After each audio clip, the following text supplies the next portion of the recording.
নমস্কার বন্ধুরা, আমাদের এসবিকে কুকিংয়ে আপনাদের সবাইকে স্বাগতম জানাই।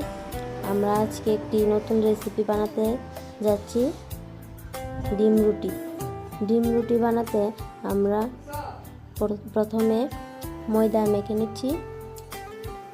সামান্য একটু নুন দিয়ে জল দিয়ে ভালো করে মেখে নেব। একটু সরষের তেল দিয়ে 10 মিনিট রেখে দেব। এখন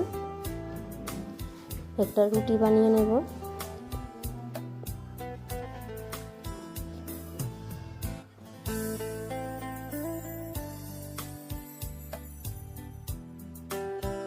এইভাবে আমরা আরেকটা রুটি বানিয়ে নিব।